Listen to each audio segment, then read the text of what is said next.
On this episode of Ask Christian Counseling Associates, join Justin Kunkle, the Director of Drug and Alcohol Rehabilitation at CCA, as he explores the profound intersection of faith, sobriety, and human flourishing.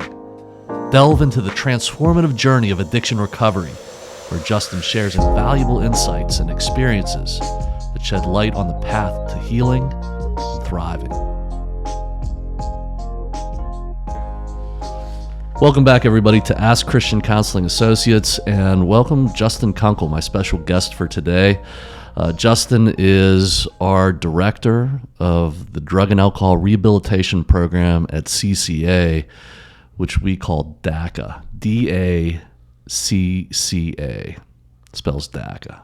So, Justin, really great to have you here today. Why don't you tell the folks a little bit about your professional background, how you come to CCA, and what you're doing for us now. Yeah, it's great to be here, Rich. Thank you. And my professional background started at a place that I love, and that's now called Adult and Teen Challenge, but it used to be called Teen Challenge. Yeah.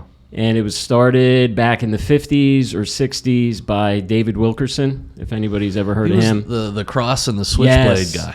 Great book. And he felt a call on his life from God to go up to New York City and minister to teenage gang members. One of them being Nicky Cruz. And Nicky Cruz is mentioned in that book, The Cross and the Switchblade. Wilkerson was originally from Pennsylvania, rural PA, kind of like the middle of the state, or maybe western PA. Mm-hmm. And so, yes, I was at Teen Challenge for over 10 years, and I was at the one in Cheswick. Okay. Our main campus for Pennsylvania Adult and Teen Challenge is in Raresburg, PA. That's the location that Wilkerson started, the one where in Raresburg. And Teen Challenge, now called Adult and Teen Challenge, I still say Teen Challenge because that's what I know it as. That's what you know, yeah. Is a little bit like a Bible college, a little bit like a boot camp, a little bit like a rehab. Okay. It has those three elements to it. Yeah. And the one where I was at, it was for adult males. Mm-hmm. And I learned a ton there in all kind of ways. And I miss it. I've been here with you guys full time, which I love, but miss Teen Challenge too at the same time, kind of bittersweet. Yeah, you spent a lot of time there. Yeah. I've been to Cheswick. It is up on top of a plateau hill. Yes. And it's an army base. It was an army base. Yes. That's been converted to drug and alcohol rehabilitation. Mm-hmm. So I always think that those kind of conversions are really neat. But Cheswick was a neat place. Yeah. Yeah, and you could tell everybody there was just wanted to do their best, and they took me around that day to the patients who were there, mm-hmm. The clients, and they were really interesting and friendly, people. Seemed to be happy to be there. Mm-hmm. So you have fond memories of the Cheswick campus, but now at CCA. Yes, now I'm here at DACA. Yeah. So tell everybody about the program that you're working on for us. Yeah, as you said, it's called DACA, Drug and Alcohol at CCA, and our focus is on treating those who struggle with substance use disorders, and our level of care is outpatient as well as intensive outpatient. Yeah. So in the ASAM levels of care, we are at the 2.1 level for IOP and then level 1 for OP. Although in the ASAM 4th edition that's coming out, I think around November 2023, I think some of those numbers are going to change. Okay, wow. But most of us know it as 2.1 is IOP, level 1 is OP. So Justin, you're speaking to the professionals right now, and we have a lot of clients, hopefully, that tune into our podcast. And so these levels just mean, I'd want the public to know that we meet every standard and criteria that the state has professionally, mm-hmm. and we work hard to do that. And so any other rehabilitation that you go to, you get the same standard or higher at DACA. And, on the outpatient or intensive outpatient. And intensive outpatient is for people who are in between inpatient and outpatient. Would I say that right? It's very intensive, at least 3 days a week, but it could be more. And you would spend 3 hours in counseling, 3 to 4 hours. Yes. Yeah, it's correct to say that IOP is in between inpatient and outpatient. You would say the client stepped down from inpatient to IOP, then they stepped down to OP, and eventually they would be discharged totally from the levels of care. Yeah. And but a lot of times too, like we get people in scenarios who they've been to inpatient rehab 3, 4, yes, 10 times. Yes. And they feel like they've gotten enough out of that, and now they have a job or they have a support system, and they say, I really want to make it work out around here. And they can get that. They can get a lot of support, and we would schedule a structure of therapy, an activity schedule for when they leave here, that they would be doing something every minute of the day in a schedule. They would just be able to stay around here instead of maybe going out of state or wherever you would go, middle of the woods. Yes. Yes, because it's not the case that the highest level of care is always going to be the most beneficial for any given person. Yeah. Like you said, those people, if you're out there right now and you're working and you've been through inpatient before and you are struggling now again with substances, or you feel the pull to go back to them, we're here for you, right? And you don't necessarily need to go to a higher level of care. You can come straight to us and we can work with you. And because maybe quitting your job and the financial stress that's going to come from that could be in and of itself a relapse trigger. Yeah. Because you'd have to quit your job most likely to go to inpatient. Now, some employers are gracious and they hold your job for you, but yeah. So yeah, or maybe you're in trouble with the law. You're in a court or adjudicated system, and now they have requirements. We meet all the requirements of the adjudicated system, and if you need something more intensive, we have the best resources in the country that we can send you to, or we'll send you right down as close as you would want to be to something that's really excellent. If you needed inpatient or partial hospitalization or something like that. So we really have put together a great continuum of care. I think that's the way we'd put it. And anybody can come, and so you are directing all of that. We're in Greensburg, so all of Westmoreland County, and we're in New Brighton, all of Beaver County, and we're soon to be in the Pittsburgh area and Cranberry. We're opening those alongside of our existing counseling offices. So, and we just hired somebody here in Greensburg. We're in the Greensburg office.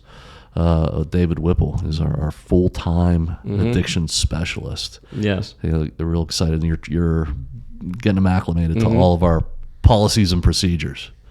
So exciting stuff. And yeah, but I don't know what's exciting to the public here. And I'm looking to our producers, what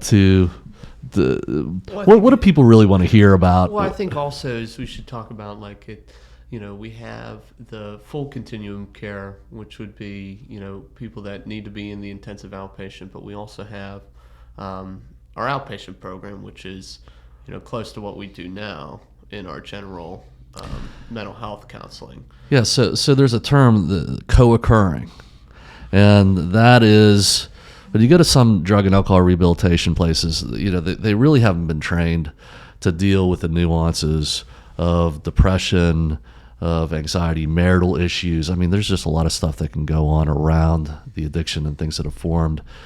And so, we've been doing that forever, handling those issues. And it's right here. So all of our drug and alcohol people are trained, to handle everything. But then once you graduate from the program, we have just a host of resources, mental health wise, co-occurring. Yeah. And an outpatient like our outpatient program. It could be somebody who, it could be somebody that the drug or alcohol use isn't causing you to lose your job or have to go to inpatient, but it could just be something that you're dealing with. Is in terms of addiction, and that would you'd be able to come to the outpatient program. Well, let's talk about this. The church often says, well, I'm not really addicted to anything, or it's not like I'm waking up at 8 a.m. and drinking a bottle of Jack Daniels, But from a biblical perspective, addiction in all its various forms results in the formation of spiritual strongholds and bondage in the life of somebody who is addicted. My professional opinion is that we all have the propensity to struggle with some type of addiction. And there's many people out there who don't think it's a big deal. Mm-hmm. I agree. And your addiction most likely is on your table or in your pocket. The smartphone. Yeah. I mean, this is very addicting. How many times do you look at your cell phone? Habituated to this. I don't want to know. I put an app on my phone, and it told me how many times I opened Facebook the one time. And wow, I thought I better go to counseling after that, Yeah. Yes, because of the fall that happened in our early history, we are all prone to do things that we regret, to do things longer than we want to do them. And part of that, though, there's that fine line, because that's how God created us, to habituate ourselves to behaviors so that we could continue to grow and learn and progress in life. Take, for example, brushing your teeth. When you first brushed your teeth, probably had to think a lot about it. The mechanics of what you were doing, really focused and attentive to the whole process. Now it's like you brush your teeth without thinking about it. Right. Another example is driving your car. Really thinking about holding the wheel a certain way and looking in the rearview mirror and everything. And now it's like you're driving and you're talking on the phone. You're doing some other task. So it's like the car's driving itself. Yes. There are self-driving cars now, right? But there's where what could be a good thing with us can easily turn into something that's not as good, right? That part of us that gets habituated to good tasks can also be habituated to bad things. Yeah. Yeah, so I don't often hear that talked about in church, but at first there's like a whole, so you have the substances, but in our list of substances that we can consider addicting, there's caffeine, and there's, things that are taken for weight loss. Definitely, prescription drugs are in there. There are a lot of people who they've been taking something forever. Yeah. And now this is how they run their life. They can't do without it. Mm-hmm. We hear a lot of people say that. So this becomes a big deal, in life. But there's also the behavioral addictions. So bodybuilding, cutting, or self-harm, definitely eating disorders, food addictions, gambling, hoarding, and one that you touched upon, internet use, gaming, just being like totally tied to your cell phone. Pornography is huge. So all of those, and there's some really odd or not very talked about variations in there, But then you have people who are also addicted to adrenaline. So there's all these process addictions. People who are rageaholics, they just live their life in anger. People who are addicted to worry. And so you could go on. The types of addictive cycles that we could get into. Now, I don't really suppose that people would come to DACA for those types of things versus just they're seeing one of our regular counselors. But those are all patterns of addiction. We could live our life through the lens of those things. So I guess the argument that would raise concern is, this is something that draws your attention over here. While God is giving you the opportunity to come over here. And the further you get into this ingrained pattern, you're not even thinking about it anymore. You're just going over here. Now, I know that I might be talking to some people who are saying, like, well, what's the big deal about that? There's this concept that Jesus wants to be Lord and Savior. So he will give us salvation, a path to heaven, but he wants to be Lord of our lives. His way is the way for our lives. And so once we're caught up in an addiction, we give that way up, for some other way. And it gets so ingrained that we don't even think about it anymore. We just do it. And I guess there's a theological piece. What's the consequence of that? It's not something that people think a lot about in today's society. But we would really, there's a lot of people who are suffering in addiction. They know that something is not right. And a lot of times they can tell in the way that people around them are responding to them. Like there's broken relationships. But, I guess I'm trying to think of just like all the things that we could tell people about, talk about addiction, and I guess I'm interested, for you to tell the folks and just personally, like, how'd you get into all of this? Being an expert in drug and alcohol therapy, what got you to devote your life to that? Yeah, for me, it goes back to middle school. So I was raised out in Whitehall, PA, technically Copley, which is next to Whitehall. This is out in the Lehigh Valley. Yeah, this is Eastern PA. This is Eastern PA. So I grew it's up not in Yinzer's country. Yeah. It's There's a place called Whitehall, Baldwin Whitehall in Western PA. Not that one. Yes, this is Eastern PA, Whitehall, technically Copley, and suburb of Allentown, PA. There's also an Allentown out here. And yeah, it started in middle school when I really started to have this sense of not being comfortable in my own skin socially around other people.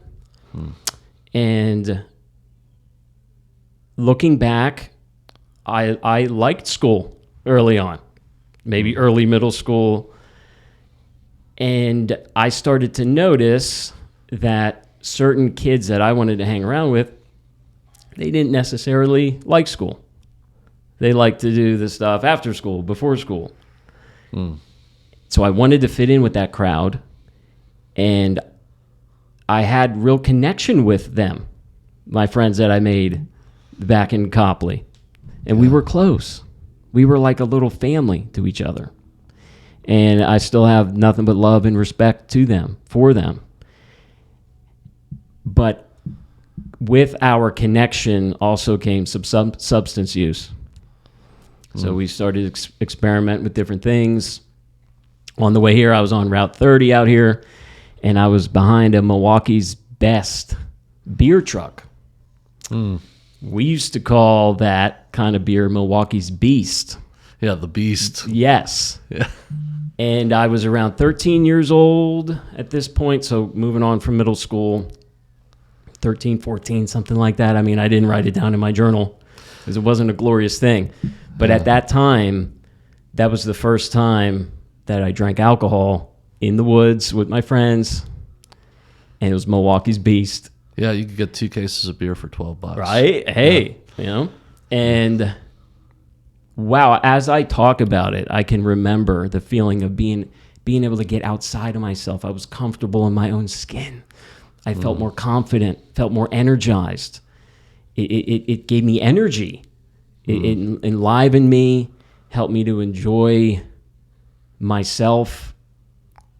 But during that time of experiment in the beginning there, let's say now at this stage, I'm in like 9th grade, 10th grade on to high school. I was drinking frequently. I don't remember exactly how often. And then smoking marijuana. Started smoking cigarettes too. And at that point, I started to really think like, okay, is this good? I'm not sure. But my identity started to be rooted in those things. And with my friends, we had a certain reputation, and but just kept going. I kept experimenting, even when I thought, hey, I don't know about this. This could end up bad, but I'll be the exception. I'll be the one that can handle it. And I don't know if you want me to keep going here, if you have any questions. Well, or I just think that when the place where I grew up in Western PA, there were a lot of people who were drinking on the weekends. And there was this sort of like semi-adult crowd that was supportive of it. You had parents, and you had like cool adults who were like 19, 20, 21. Yes, we did too. Yeah. So that was the access to the alcohol, and then you had people who were selling marijuana, which at that time was highly illegal. Like, if you got busted, you were really in trouble. But then, there was not much more than that. There was some acid, and not understanding even like where that would come from. But people who were doing like cocaine or heroin was like, the assumption was like, you must want to die. Like how could you go there? Yeah, so I think that there's probably some people out there who can't imagine that, But there were people, in our group that were doing that, and they would sort of like disappear and then come back sometime later, and some of them were changed by that, So you crossed the boundary from like recreational drugs to more serious drugs. I did, yes. And it's amazing how it happens. It happens slow. You notice it happening, but you don't notice it. It's interesting. It's mysterious, I think, how that starts to happen to someone. Yeah. The progressive use of different substances over time. And eventually, towards the end of high school, some of those drugs you started mentioning started to be around me as well. Mm-hmm. And graduated high school, thankfully. Didn't do too well in ninth grade, but I made it up in summer school every single summer. And I got the most improved student award in 11th grade or something like that, because I didn't give up and I didn't quit. And I had grit to keep going. But I also have regret looking back on my high school years, because I really wish I would have applied myself and learned more. But I made up for that later on in life when I went to college and whatnot. But yeah. So yes, eventually used the harder drugs, graduated high school, and still was using some of those harder drugs. Was able to hold down a job for some time. I was a printing press operator. Okay. So back in high school, at that point, there seemed to be two tracks you could go down after high school: college, or learn a trade while you're in high school at the tech school, and then go and work in that trade after high school. Mm-hmm. I chose the latter option. Went to Lehigh Career and Technical Institute out there in Eastern PA and learned how to operate printing presses, and did that for some time after high school. Oh. And enjoyed it. It was great to they still have printing presses around? They do. Now I learned how to run like the mechanical kind. Okay. With all the parts and cylinders and ink rollers and water rollers. Yeah. And plates. Like we'd get the plate from the Photoshop people, the pre-press people. Yeah. Put that on the press. And so, yeah, they still have those kind of presses, but a lot of the presses now are digital, real highly computerized. Yeah. So the art of printing that I had to learn, I don't know if that's out there as much. Well, one of the things I always experienced, with people who were, we would refer to them like people who were partying, like that crew, like money was important because you had to have a lot of money. I mean, if you were just smoking cigarettes, but you'd put down a significant amount of money. So, some of these people were hard workers, and where other people would not even be interested in getting jobs at that point. Yes, and just on that real quick, I think that's part of the understandable stereotypes that are out there regarding people who start to use drugs and alcohol and abuse them and maybe even go on to get addicted to them. And that is, if you use something like that, that must mean all of your life, all of you is just a total mess. And that's not the case. Right. It could lead to that where everything gets to become a mess, but somebody is defined not just by that substance they're using. Yeah. They're defined by who they are as a person, and who they are as a person could be they're a great worker, hard worker. Maybe the people at work, they don't even know the person's using. So, sometimes there's stereotypes out there, but I understand. Yeah. So Why? people assume, but there's a lot of people out there who are carrying on functional lives who are seriously addicted, and people don't know because they're looking for the person who's like falling down in the gutter, or, some kind of stereotype like that. And not to say like that happens, especially like in the later stages, but there's a whole, there's years and years and years and years of people function like really well.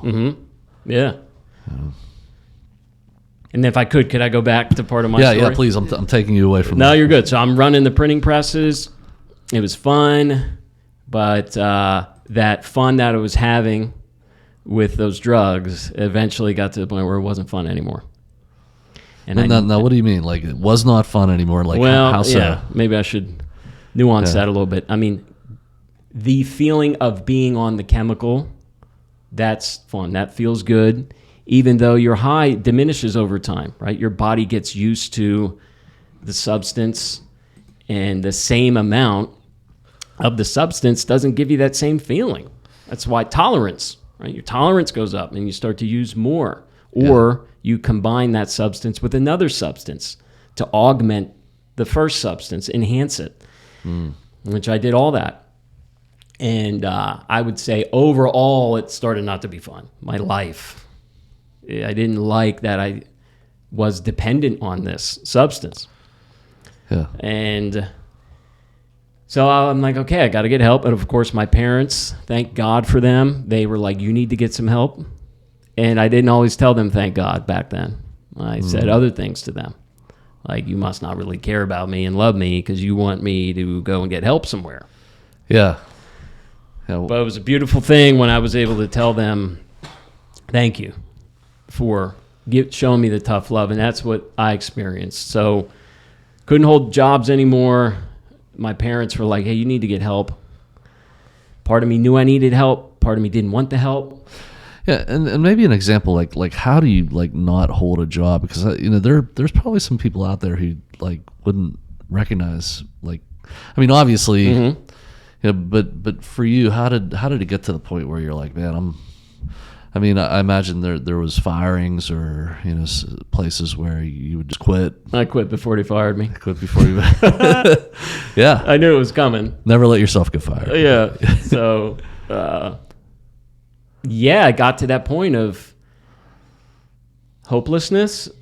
I think I started to become so hopeless with my life and so dependent on the substance that took over. And I quit at the one print shop and went to get some help. It was helpful, but I used again after that. And that happened. That was like a pattern for me. And I know that's a pattern for a lot of people. Relapse, like picking up again. Yeah. And eventually, when I just turned 22 years old at the time, and I went to a teen challenge. And that's where everything started to change. At 22. I was 22. Yep, I'm 38 now. And I went there broken, hopeless, helpless, thinking, how is this place going to help me? I'm up here on top of a hill. You mentioned it. Yeah. Out in Cheswick. Like, where am I? What am I doing? Yeah. And that was exactly how I needed to be. Broken, helpless, hopeless, empty. So that God could do something to me. Fill me up with himself. So if we could talk about the spiritual category for a little bit. Sure. In Teen Challenge, they focused on the whole person. Bringing wholeness to the hopeless is their mission statement. But of course, the spiritual part was important. And that was the thing that was missing for me before when I was trying to change. I always felt like something was missing. Actually, before I went to Teen Challenge, I was in my garage at my parents' house because they let me home at the time because they knew I was going to go get help. And there's 4 windows on our garage door of this house. My parents no longer live there. They live out this way now. And I wrote, "God help me soon." 1 word for each window pane. And that happened. And then I remember my mom didn't wash the windows off for a long time. So they were dirty all around those words, but those words were there. And so...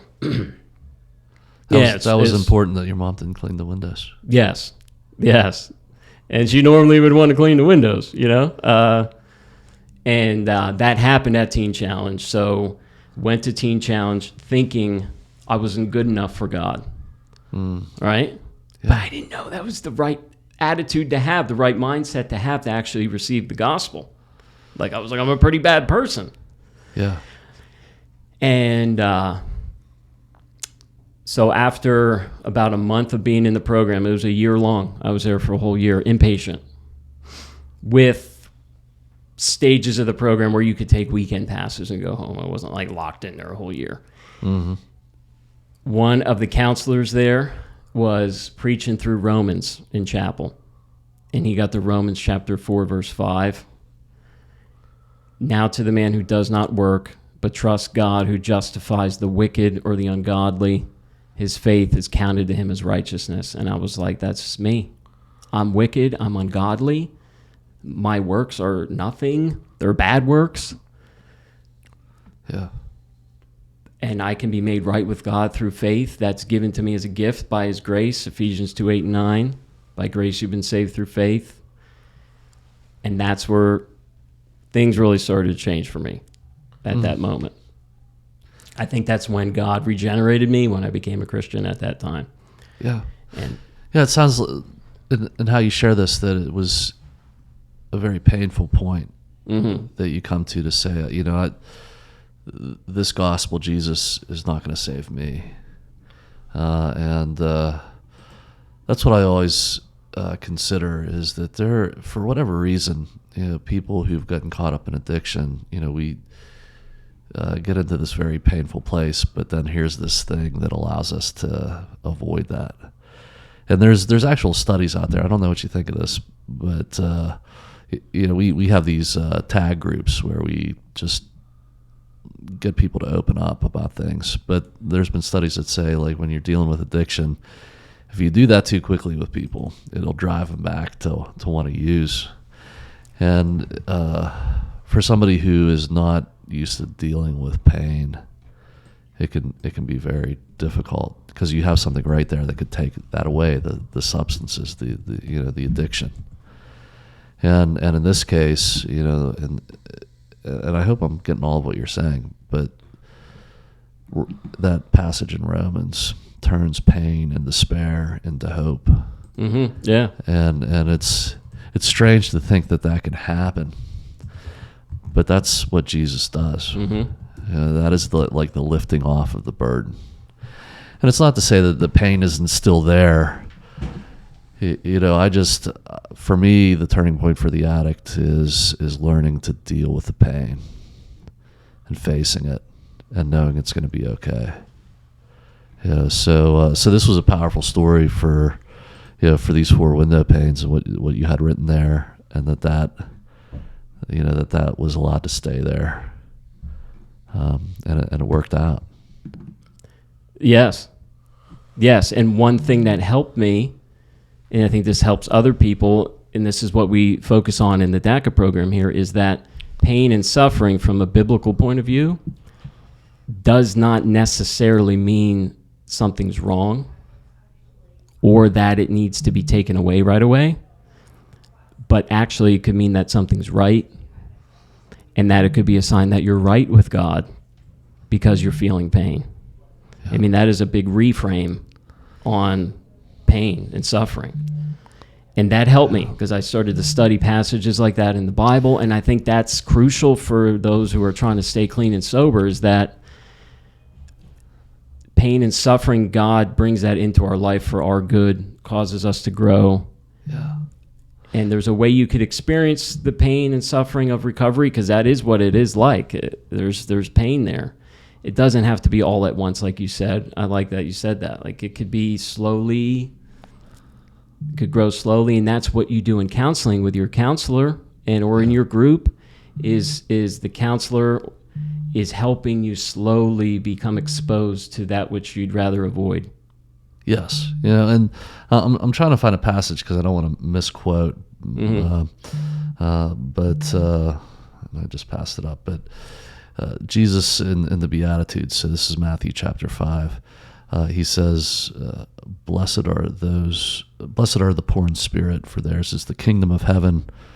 Blessed are those who mourn, for they shall be comforted." And I've seen that taken literally, and people misunderstand it. As far as I know, the biblical teaching on this, and what the commentaries will tell us, is that poor in spirit means that that there are things wrong, and that you're a sinner. It doesn't mean that you're literally poor. So it could be interpreted to say happy is the poor. That might be true, in a very materialistic world, but to come to an honest place, and then blessed are those who mourn, for they shall be comforted, is to know that you're a sinner and that you're sorry for it, or to know that something's messed up, and finally you can say, like, this needs to change.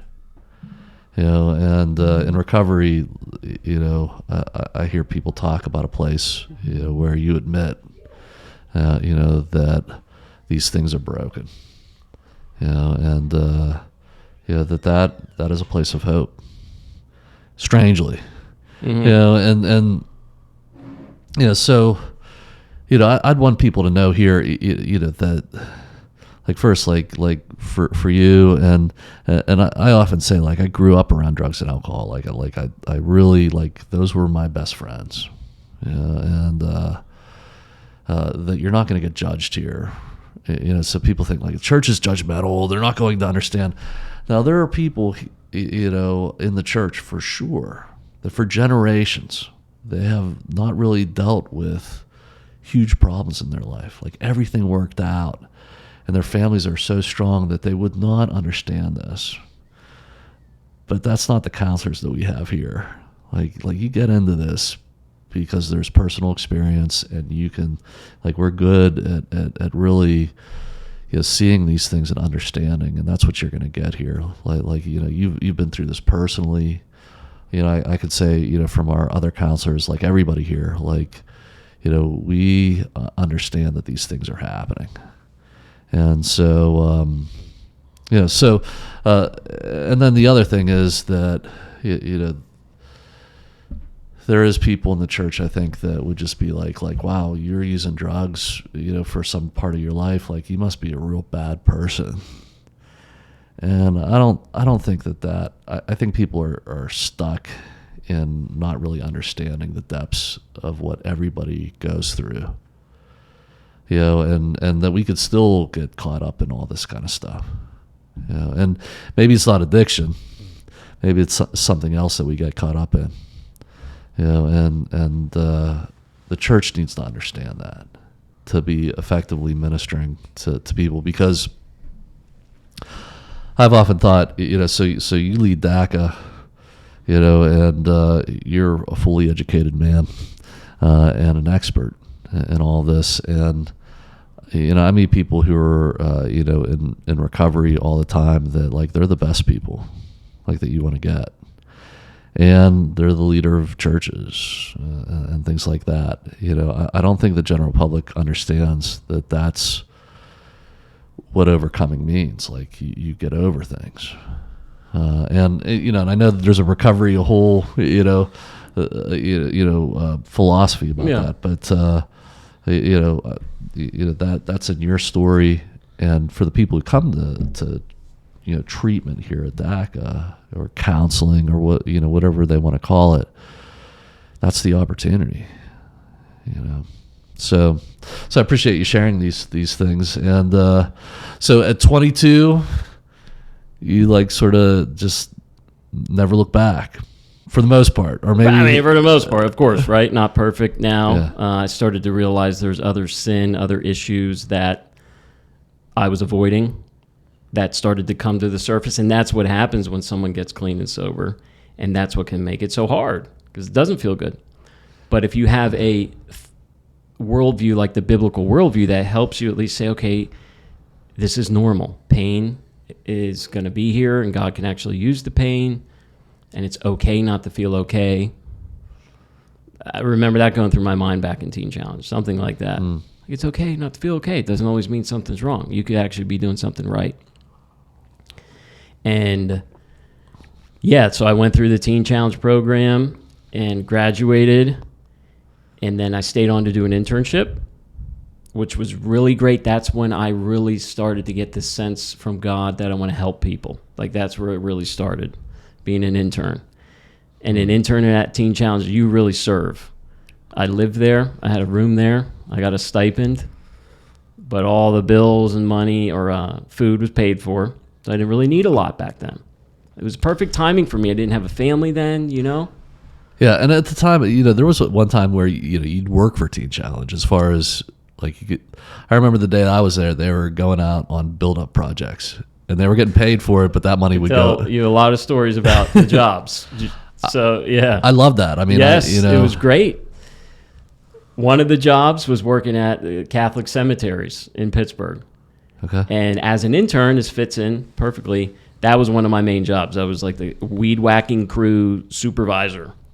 So we went to Catholic cemeteries and used weed eaters and weed whacked around the cemeteries or tombstones. And yeah, that was good for me to lead like that in that kind of setting where, we were not making a lot of money doing that. We got some of that money, but that was one of the ways I served as an intern. Other ways, cooking for the students, we called them back then, and did their laundry for them. We had to fold their laundry. And one of the other things I did was hold them accountable. And that was really hard for me, but really good for me. Because I'm naturally people pleaser kind of person, I think. Although I'm starting to wonder if I'm getting better with that. Yeah. And yeah, so I would have to write guys up, write them a ticket.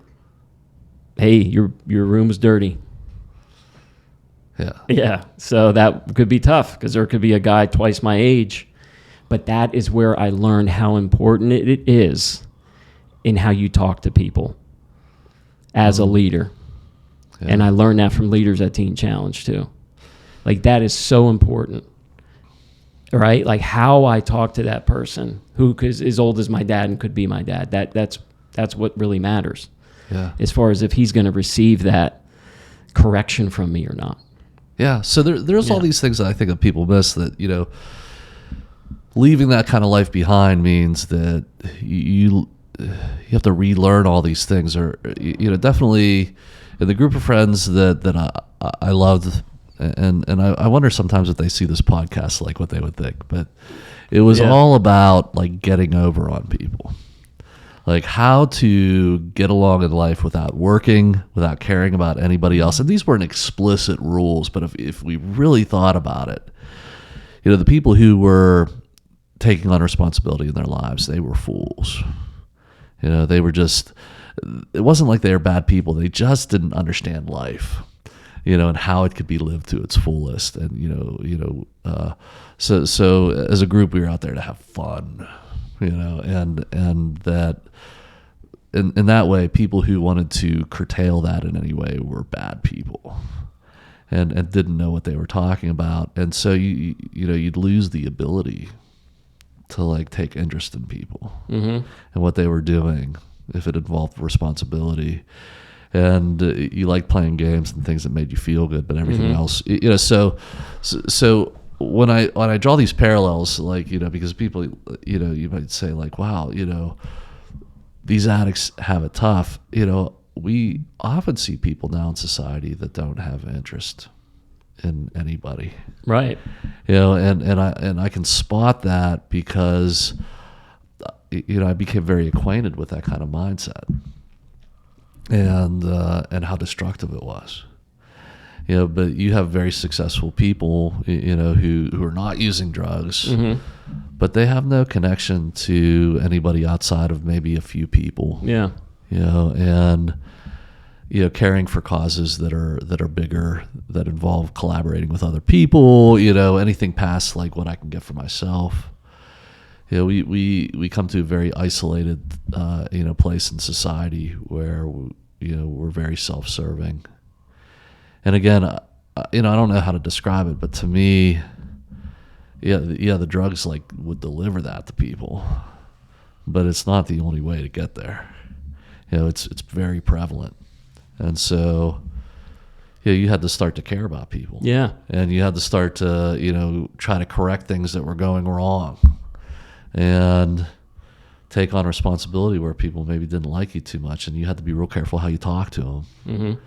And so like in any venture that I think about in the adult world is you begin to really care about like how do I need to talk to this person, because like the main thing now is getting along with these people for the right reason, and without it I can't do anything without this group. Apart from it, it's just not going to happen. And I remember back in that group of people, you could circumvent all of that. You didn't need anybody. And it was really easy to get along. All you needed to do is have drugs. That was the Mm-hmm. the matchmaker. So all of that kind of stuff, we want people to reflect on out there. If you're like caught up in something like that, it's not gonna lead to anything, at least.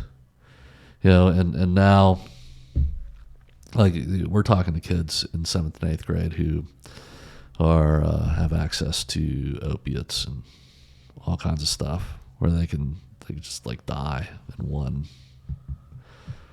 shot.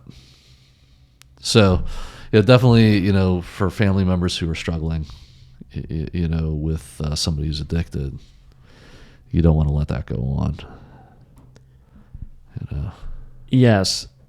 And I think the person watching this or hearing something like you just said, like, this substance is dangerous, the person who is already experimenting with substances or is thinking about it, he or she thinks, that will not be me. Yeah. Sometimes that thought's going to go through their mind. So that's true, what you're saying. These things are dangerous, but how do we reach those people that hear that and say, won't be me? That's what we're doing here at DACA. That's what the church can do really well because of the various reasons why it could do that. Just set up to just have community with someone, to get to know them. But yes, it's true. The substances are more easily accessed. Now on the way here, Route 30, yep. I passed by 3 CBD, THC, Kratom stores, 3 in a row. Yeah. And Kratom is something that some people know about, other people don't. Yeah, it's Kratom. Marketed like it's like almost like from the coffee tree. Uh-huh. Not necessarily like that. It's got extreme addictive potential. It actually activates one of the receptors that opioids activate in your brain. It's touching on that one. Yeah. It has certain alkaloids in it, mitragine or something like that. Very, very hard to pronounce chemical names. Yes, exactly. You could look it up. The chemical chain yes, can real be written long. across the wall. So those things are sold right in the store. We could go and buy it right now. No questions asked. And yeah, and maybe, Alex, you could look this up, is you remember the bath salts? And now those are like old news now. Like it's I don't know what if you could find us the picture of like what's going on, like people sort of a whole group takes it in the community, and then they're walking around like they're zombies, and it's not illegal. Is it the xylazine you're talking about though? No, that's different. That's not the bath salts. And that's the people that are like bent over. Yeah. There's other videos of them. Yeah. Yeah. So you're looking for the bath salts. I don't focus enough to know all the names. I can just recognize when somebody's messed up, of course. I mean, and these examples that maybe will get pulled up on the screen here, anybody would notice, like, oh my gosh, but yeah, so there's all these things out there. I'm thinking we were just in Nashville at a conference. We were at the American Association of Christian Counselors conference in Nashville, Tennessee. It's a great time. 7,000 counselors there, and okay, here this comes. The bath salts that people use. Yeah, this is like 90s kind of like issues. Yeah, I mean even 2000, in the 2000s, 2010s even. But it looked like bath salts. Mm-hmm. That's why they called it that, I guess. And you could buy it from the convenience store in like more rundown areas. Yes, and I remember someone who was using this stuff, and I think this came directly from the bath salts, but maybe it was his own unique body composition and how his body responded to it. But he said to me, I think the bath salts cause all these problems, and he showed me his legs, and he had all these sores and wounds on his legs. It really hurts you, So this kind of stuff, it's very cheap.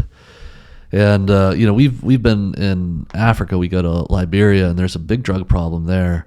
And they use stuff like this, and it destroys your body. Mm-hmm. So the high that you're getting is your brain being eaten away by some substance. So they, and this is going to sound crazy, but they soak a diaper in water because there's some kind of chemical that they can get out of that.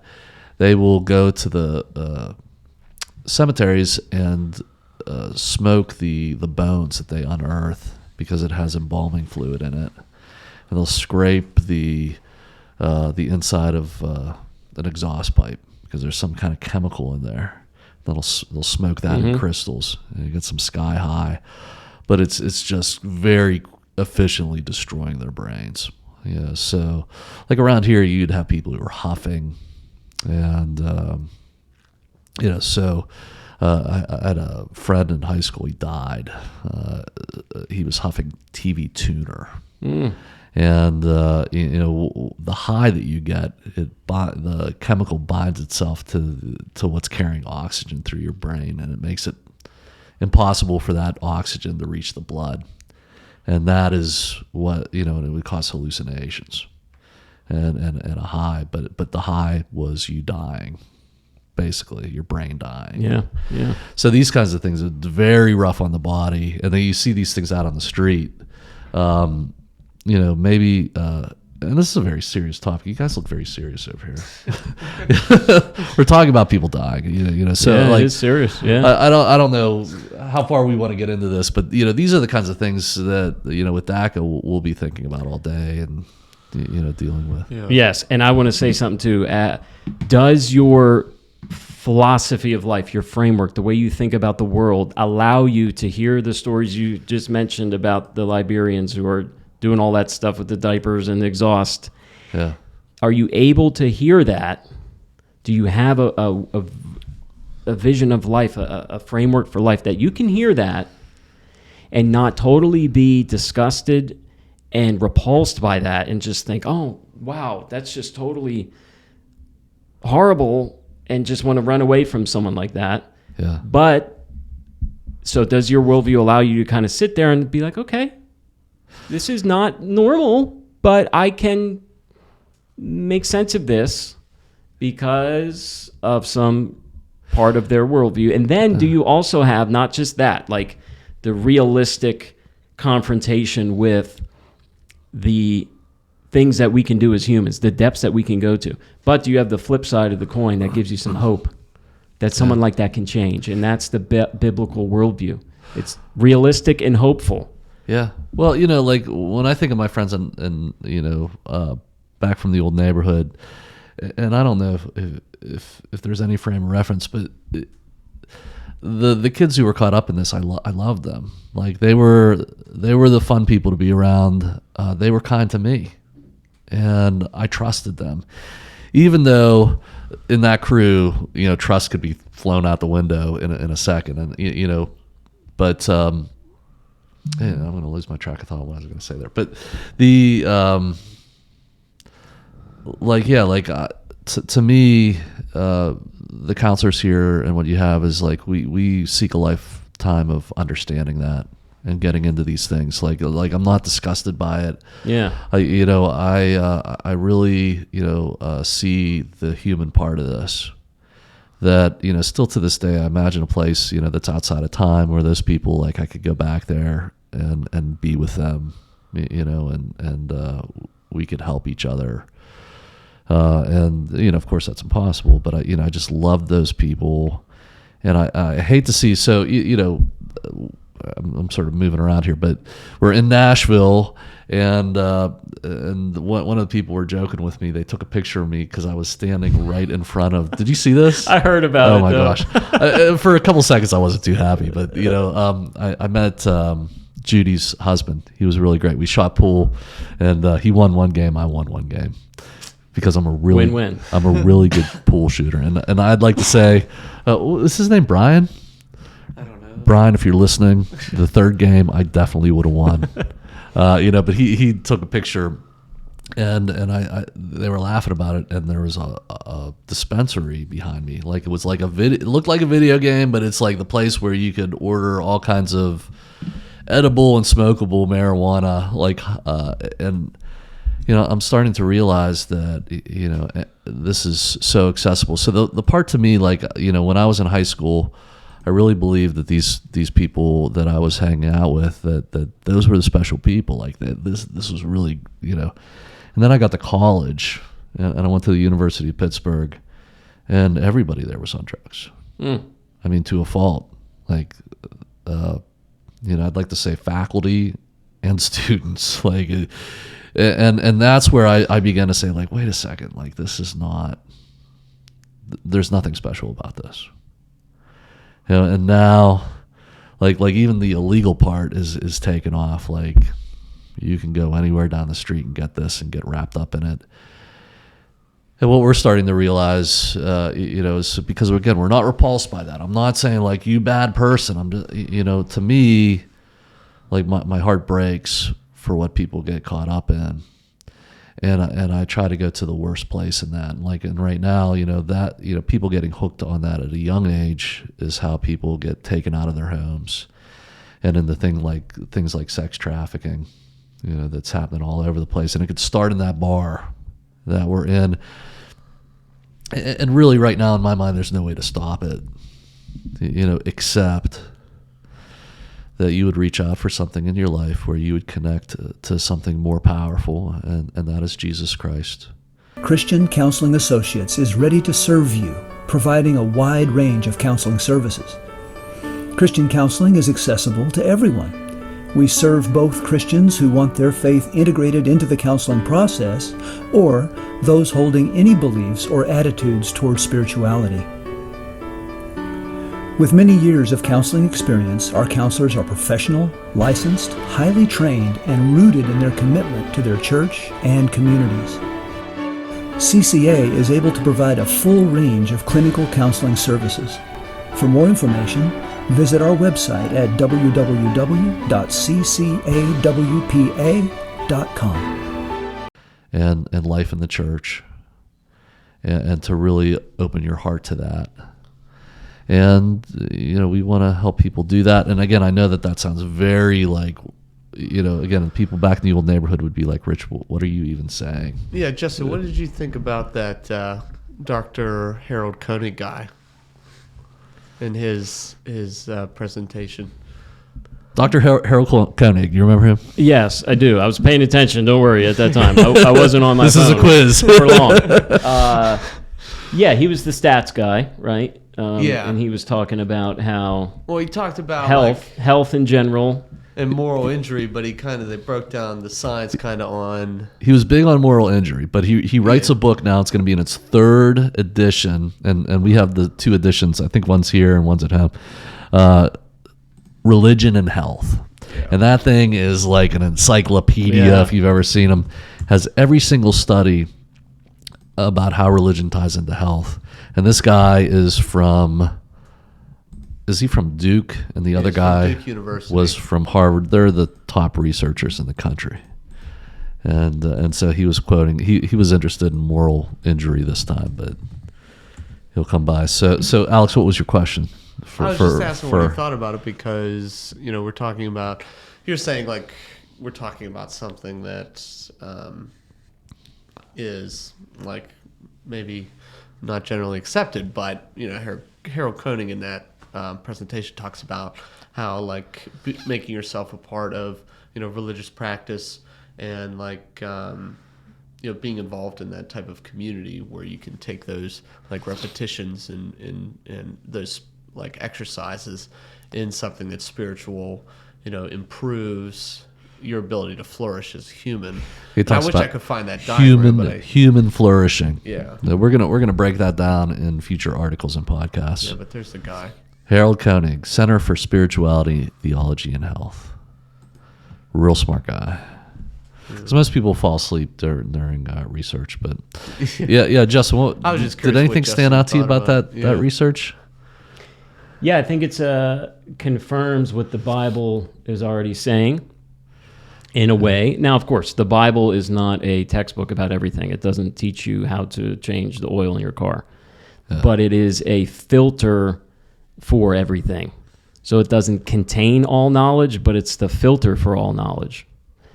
And in that Bible, in the whole book, you could see how God talks about the whole person, especially the Hebraic view of the person. It's holistic, body and soul. The early church heresy, 1st century, 2nd century Gnosticism, coming from the Greek word meaning like secret knowledge, they thought that matter, the body, was not as good as the soul or the spirit. Yeah. So, and that was not the biblical teaching. So, yeah, I think something like this is great. It's like church, religious practices, spiritual disciplines, they actually literally affect your life in a measurable way. Like you could see differences in people. So he's done research and he's saying, and I'm going to paraphrase because I don't have the research in front of me, but he's saying 33% lower incidence of depression or other kinds of clinical disorders when you're connected to a church and you attend every week.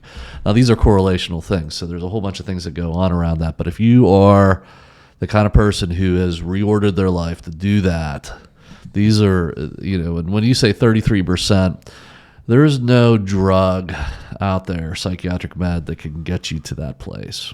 A 33% reduction. It's somewhere in the range of 15 to 20%. So going to a church would beat all of that. And then there's human flourishing. So there's 33% higher. Well, maybe let me say it this way. There's reduction in cancer. Yeah. Longer life expectancy, 33% higher. Like ridiculous amount of statistics that he has collected just as a statistician to say these are the numbers. And you could say, well, he doesn't know what he's talking about. Like, this guy's the smartest guy and the most reputable statistician, and these people are from secular universities. They're taking a risk, but also just credibly saying, like, look, if it was something else, I would tell you. Yeah, so we live in a culture that we're searching for these things, but we want it our way. That's the way I take the research. Is like I don't know if anybody's going to listen to Cody. I was like, when I was listening to it, I thought it was interesting how he talks about like moral injury, like how you have maybe you have like a moral code, maybe you have like a little bit of like spiritual guidance in your life, or you're connected to that in some sort of way, and then something like he talks about, I pulled that diagram up, like he talks about like an event that happens to you, or maybe like in you were talking in your case, Justin, like some, like a feeling that you had that kind of you didn't feel like you were in your own skin, or you didn't, or something like that happens, and it starts to transgress your moral code, and you start to get into like these certain things, and eventually that like builds to a point where you realize like, well, now look I've become completely disconnected from that spiritual community. Well, let's break this down, because Tom Weil, who's been on the podcast before, he's one of our supervisors. He was really interested in this, and so let's say you're a Christian and you believe in definable right and wrong things, and now you're with an employer, who's going to say, you know what, I need you to do this, and you know that it's wrong, but you need to do it anyway. Well, that's the step of transgressing the moral code, and what that leads to is moral injury that's both religious and psychological, which then the potential outcome is you could develop PTSD from that. Now, he was working with military people, I think who were caught in unbelievable situations where there's right and wrong things happening.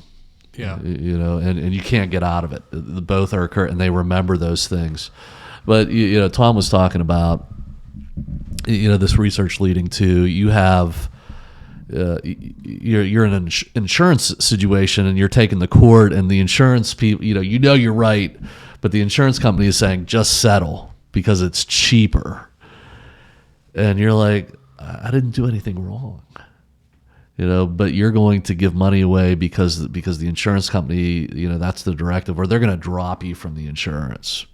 So you're paying, so we have doctors who are paying malpractice fees, and I think in Tom's case that he was dealing with, it was something more complicated. But all of those things, getting pushed into doing something that is not right can be very deeply damaging. And so we have a lot of Christians out there who are being asked to compromise, and you can justify it all different kind of ways, like, well, this is my career, this is whatever. And I probably can't think of anything more specific.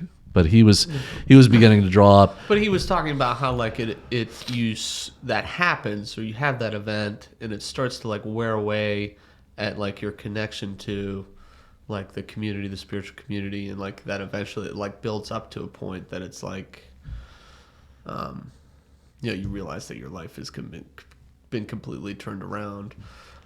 He wasn't, in the example of like PTSD with the military, he wasn't talking about that, but he was talking about like how your connection to like the scientific connection to spiritual community, like if that gets worn down in somebody's life, like all of the symptoms, the potential outcomes in that category there, happen to people. It was very detailed. Substance abuse being one of them. Very fascinating. And substance abuse could be one where the person knows that it's wrong. They're a Christian, and because of that, their connection to the Christian community have totally eroded. I think the best example that I, would use, pastors who are habitually viewing pornography, that they become very hopeless, and they come to a place, in some cases where the person is saying, well, maybe there's not anything wrong with it.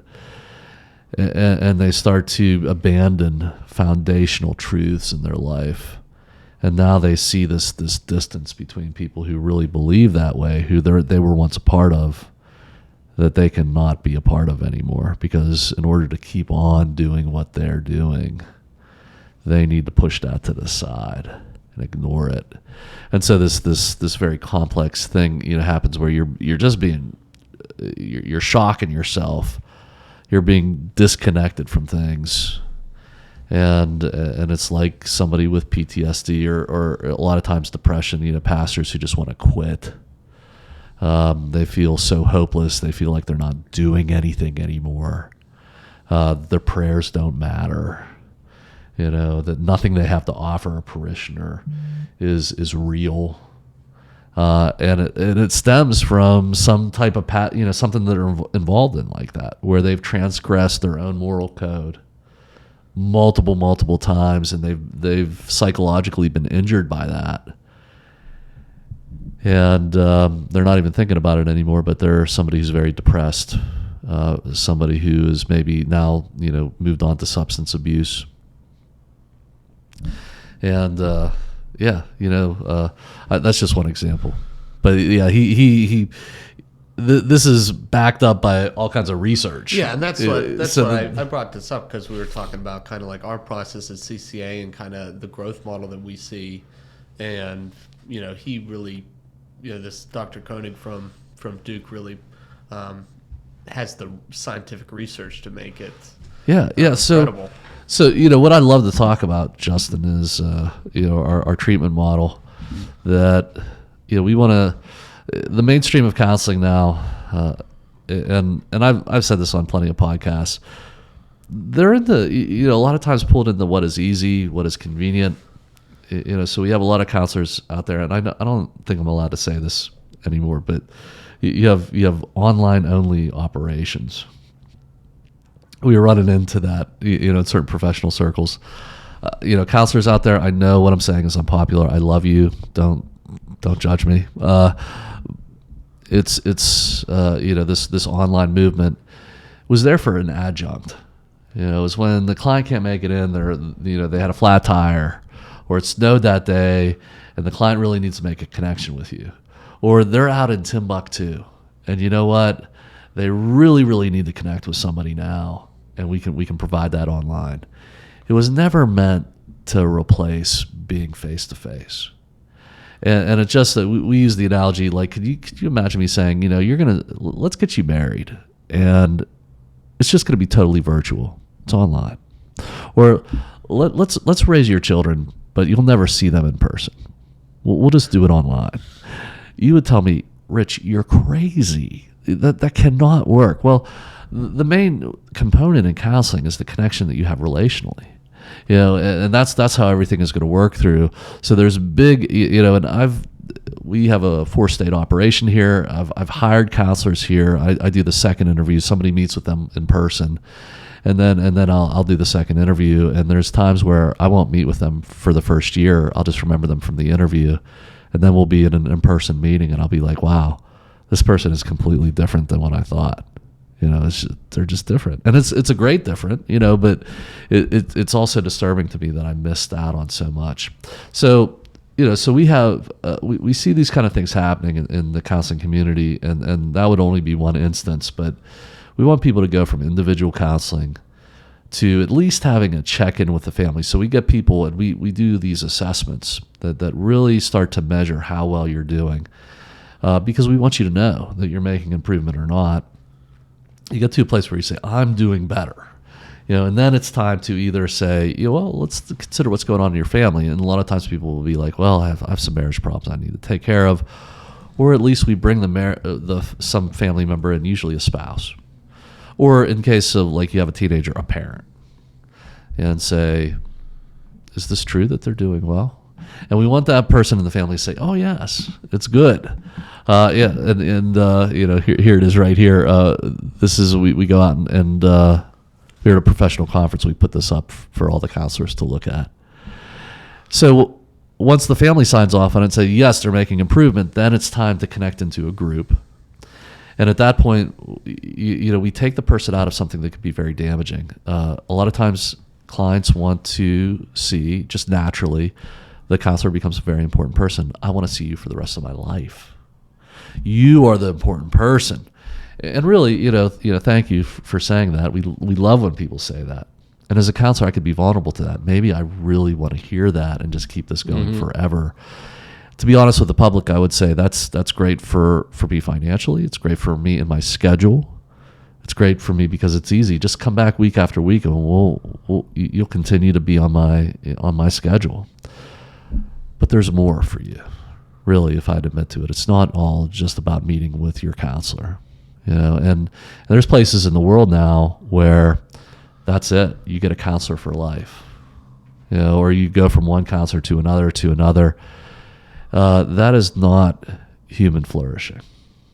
Okay, so we get you into this group where now it's a give and take. Like I'm not only there, it's just being my counselor and me, and we're talking about me. We're talking about other people. We're caring for other people. We're understanding that my growth is expanded. There's a lot of research talking about Harold Koenig. We have the group is more effective than individual counseling, but people hate it. In a culture where they would love to stay in individual counseling, and they'll find a counselor who will agree with them. It's not the best thing for them, but the counselor will agree. And we do assessments that when you're better, we offer you these things, we have them available. But finally, the best thing, and Harold Koenig is saying this, is that when you can make that connection to the church and you're in a life group and you're living this counseling-like lifestyle, we call it a lifestyle of transparency and accountability. That's where you're going to really, really grow. That's where you're going to find human flourishing. And it's something you do for the rest of your life. Counseling is a lifestyle. And that's why we say, ABC, always be counseling. And we say to our counselors, we're going to take the tough road. We're going to do things that are more, it takes us more work, but we're going to get you there. Because we really are going to hold ourselves professionally accountable to get you to the best place.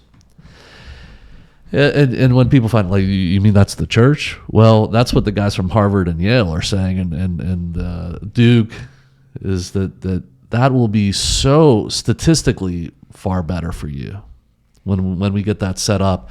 And it's not just like, hey, I'm attending church. It's like real connection, which means you can't do it online. I mean, maybe like just every once in a while, and churches are starting to say that. They're starting to say, get back to church. And it can seem self-serving, but that the truth in that is what's best for you. And our counseling process leads to that, because then you can be in counseling for forever, and you're not paying a counselor $100 an hour or 40 or whatever, 20, whatever your copay is. This is something that you can take those resources and devote them to other things. And these things are just now part of your life. You're not paying for them. They're natural. So that's what we're after. But Justin, thoughts? Yeah, so it's almost like the counselor's working him or herself out of a job. Absolutely. That's what we want to do. And we want that person that was working with us, our client, to go and not just be about themselves, but to be about others, and to go and almost offer counsel in their own way to other people at the small group at church. Go and be helpful to others. And maybe some of our clients will become counselors later on. That could happen. It could happen. And we encourage it. Informally, they're going to become Christian counselors in a small group where they can be helpful. Yeah, and I almost meant like you could go back to school and we'll hire you someday if you want. Yes, that too. Because you'll become great counselors. It's part of being a Christian. Yes. I just wanted to mention behind that process that our recovery model follows here, of going from individual counseling to eventually a small group, the fourth step, is the focus that I have a lot, and I know we agree on this, is that our view of counseling is anti-reductionistic. Whoa, what does that mean? Big word. I got to try to be fancy here on the podcast. It means that we cannot reduce down to one singular thing the cause of addiction, and I would even say the process out of addiction on the other side.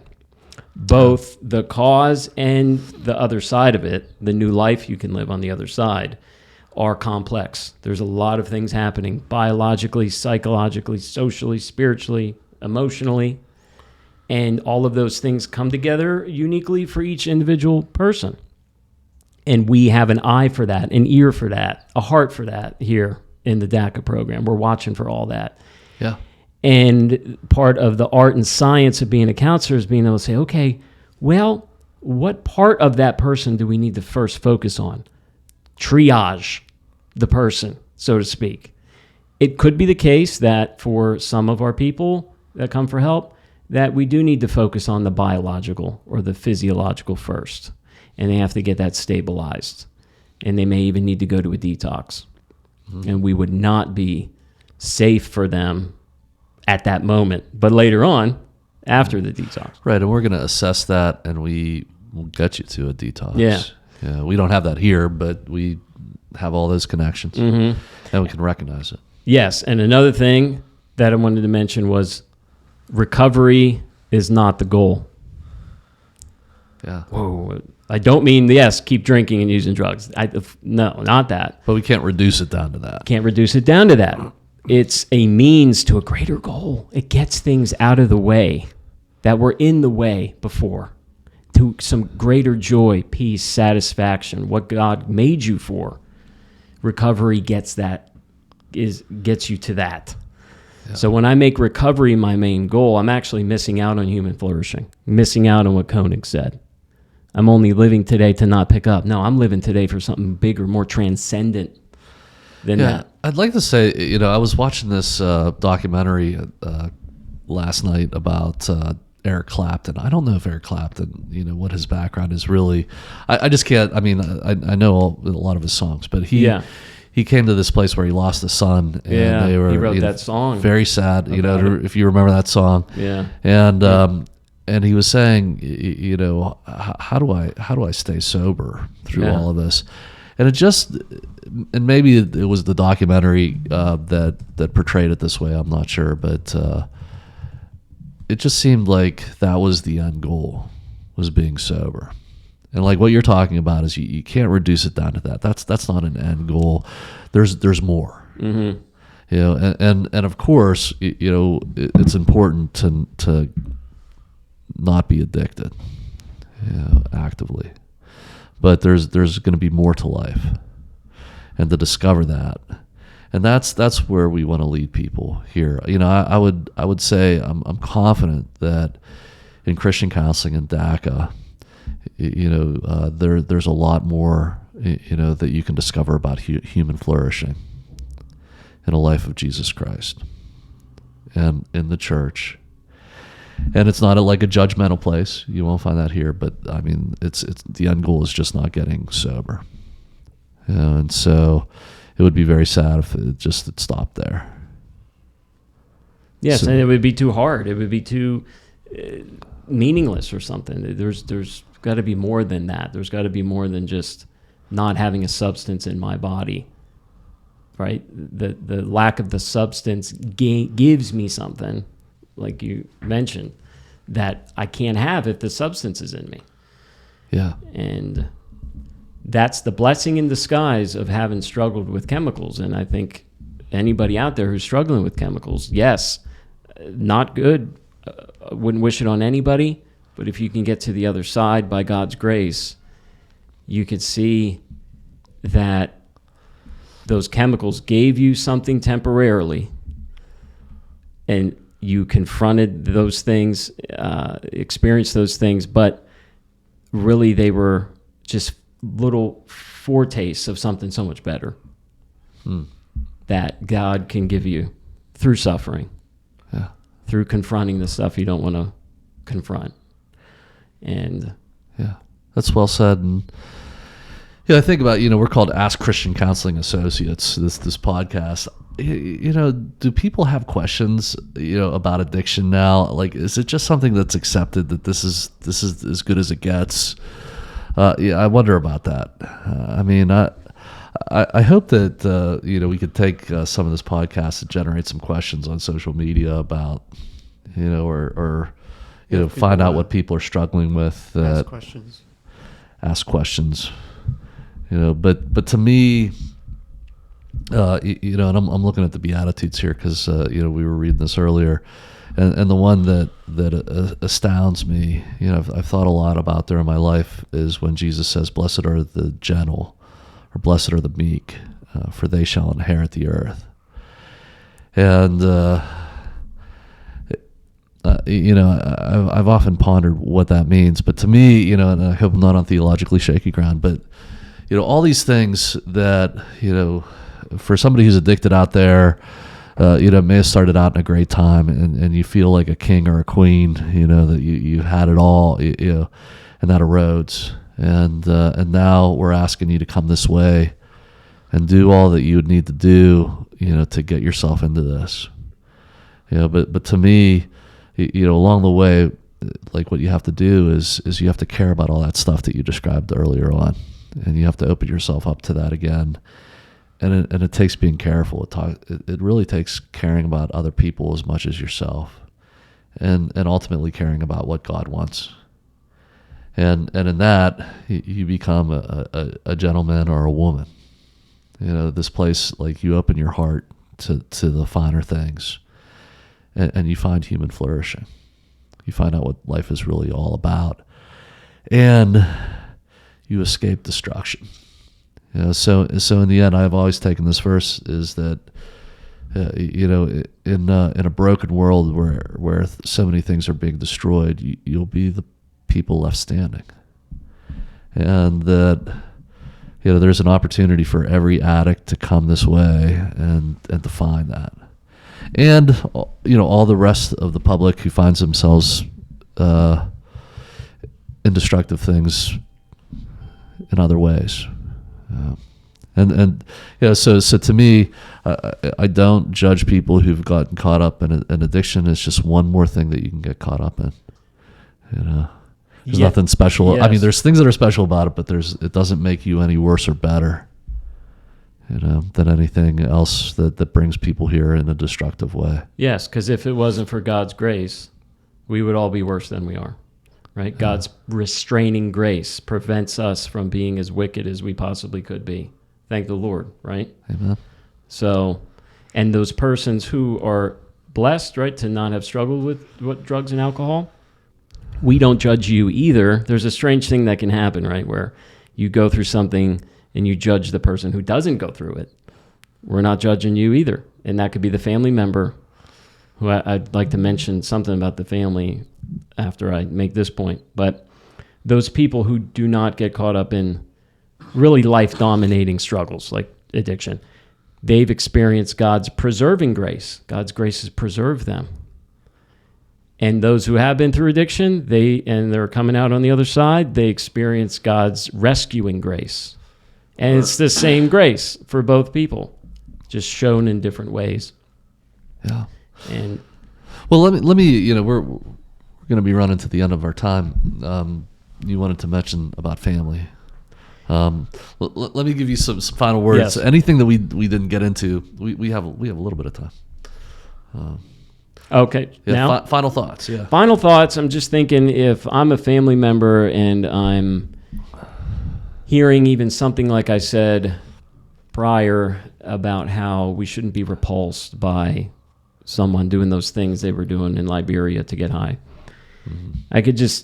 I'm trying to empathize right now with the family member who could hear me say it and say, well, I have to live with this person. This person's stolen from me. This person has given my family a bad name in the neighborhood or in the church, if they were coming from church. I've spent a lot of money on this person.